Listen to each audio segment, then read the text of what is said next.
Sekarang kita ke Raihan ya Bu. Raihan 7 tahun. Ateknya dari 44 naik jadi 48. Peningkatannya terjadi di subscale 1 ya, subscale 1 di komunikasi ya. Jadi dari 16 naik jadi 20 ya. Kemudian subscale 3 di kognitifnya dari 10 naik jadi 12 ya. Kita tahu permasalahannya pada Raihan itu dia masalahnya suka tidurnya malam. Nah, tuh. Kenapa tuh, Bu? Suka tidur malam.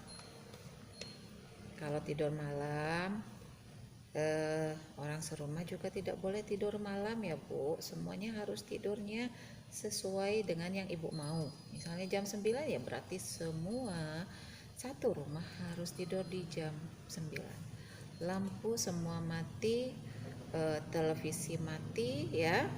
Kalau misalnya dia juga masih belum mau tidur, orang rumah semua sudah pada ini, yang penting di dalam kamar dia itu sudah aman ya, tidak ada barang-barang yang berbahaya. Kemudian dia istilahnya tidurnya itu di kamar itu nggak ada ya, pokoknya nggak ada benda-benda yang istilahnya mungkin berbahaya bagi dia lah ya. Biarin aja, nggak apa-apa, biarin dia tidur sendiri nanti ya.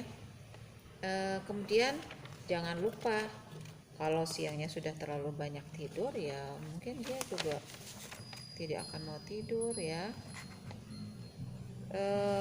Kita udah bantu kemarin itu ya, kita cek rupanya dia memang butuh program Candida ya kan, butuh program Candida. Ternyata memang iya, katanya habis minum teh botol ya, kemudian dia jadi badannya jadi kayak kepanasan gitu ya, over sweating mungkin gitu ya, banyak berkeringat atau mungkin bagaimana ya Bu ya, efek dari Candida yang overgrowth ya Bu.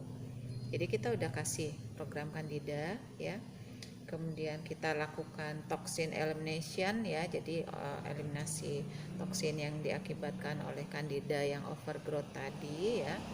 Kemudian kita juga menyeimbangkan intestinal floranya, jadi flora-flora normal yang di dalam pencernaan dia untuk membantu mengurangi efek dari Candidanya, sehingga anak sudah menjadi lebih tenang kembali ya, seperti itu.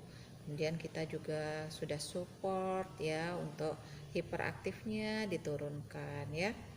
Jadi kita juga kasih Nefcalm ya. Jadi untuk tidur kembali lagi tolong pengkondisian di rumah.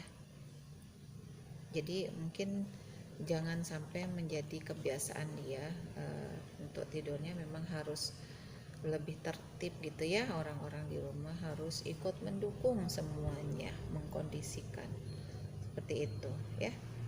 Kemudian untuk yang pertama ya, yang untuk dia kemampuan bicara dia, kita udah bantu ya Bu ya untuk mengaktifasi otak dia, otak kanan, otak kiri, aktivasi left side of brain, right side of brain ya. Kemudian oksigen terhadap otak, sirkulasi ya.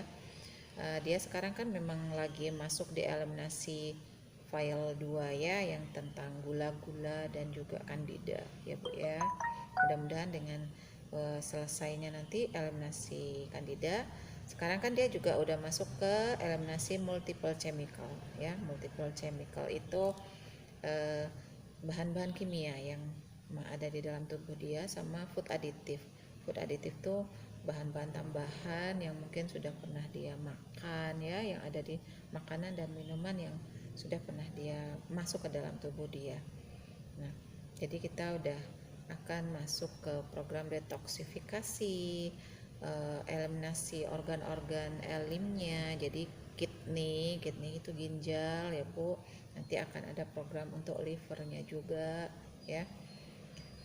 Kemudian dia udah mulai ada emosi ya sekarang ya, sudah mulai ada iri hati segala macem ya. Itu ya berarti karena otak dia sudah mulai bekerja ya, neurotransmitternya sudah mulai ada, sehingga perasaannya juga sudah mulai main juga ya Bu. Jadi kembali lagi nantinya karena dia hiperaktifnya sudah mulai berkurang, jadi bagaimana ibu menstimulasi dia dengan kebiasaan-kebiasaan yang baik, dengan memberikan masukan-masukan kepada dia ya, pemahaman yang mana yang baik dan mana yang tidak baik gitu. Seperti itu. Tentunya juga yang simple aja ya Bu, untuk memberikan masukan tentang ini baik dan tidak gitu ya. Nanti lebih banyak belajar tentang mengikuti itu deh. Saya juga ikut sih, saya mengikuti yang Ibu Ruri itu, yang terapi Aba Fibi ya. Jadi namanya juga masih anak-anak ya Bu ya, anak-anak.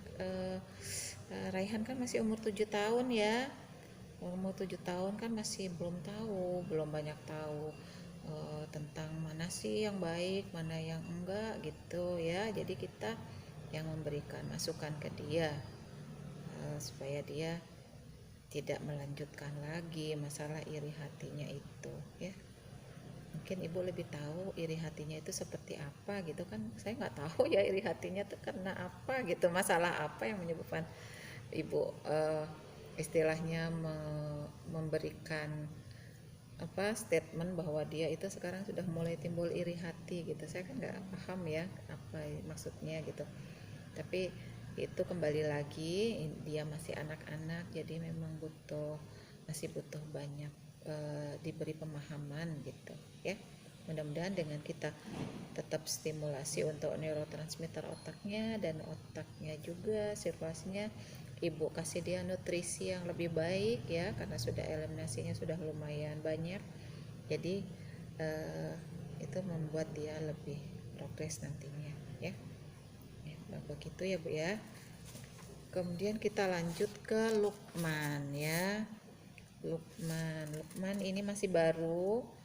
Lukman dari Dumai ya Bu ya. Tadi udah chat saya. Apa ini Dok?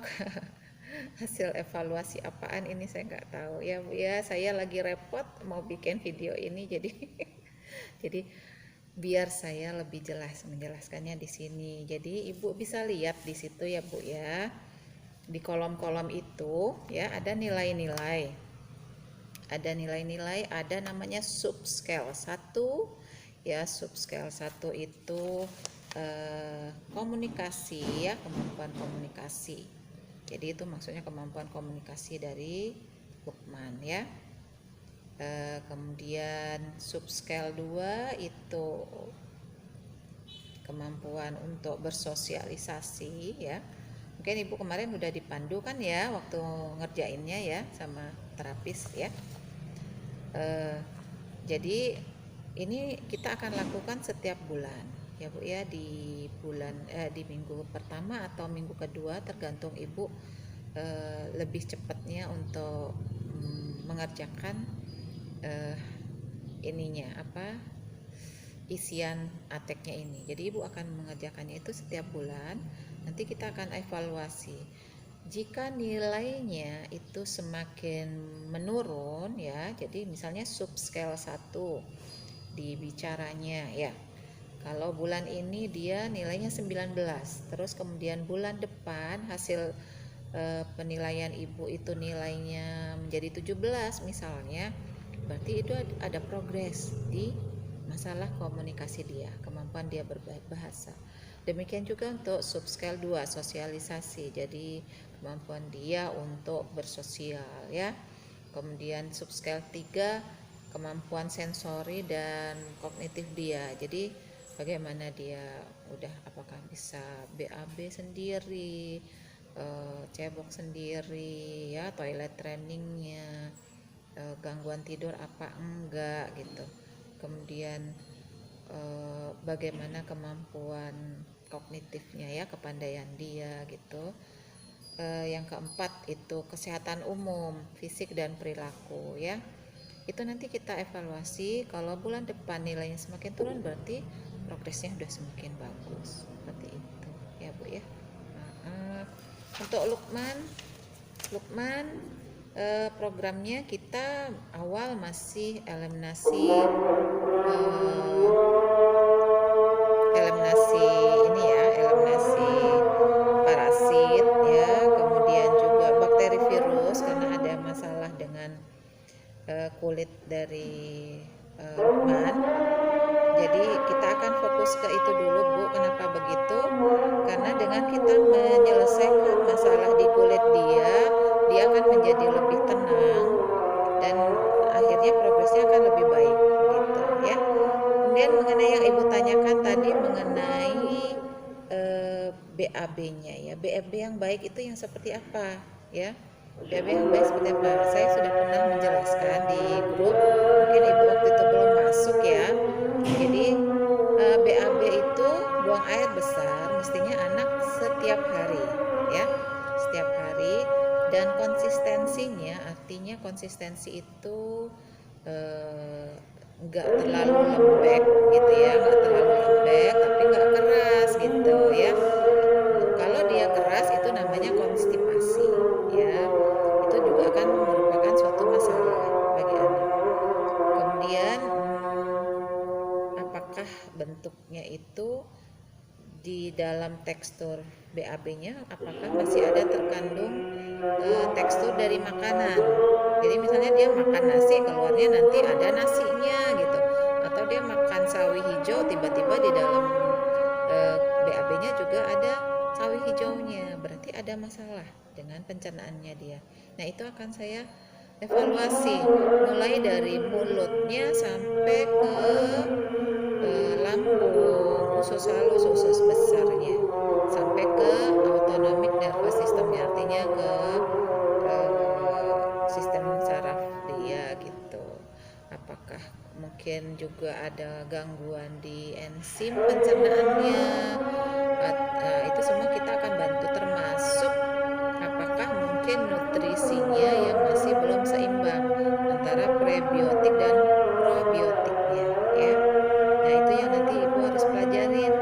Kalau belum dapat nanti saya lagi bikin materi, saya ada di grup itu suka ke loncat-loncat sehingga kadang orang tuh ada yang belum tahu padahal sudah di share ya.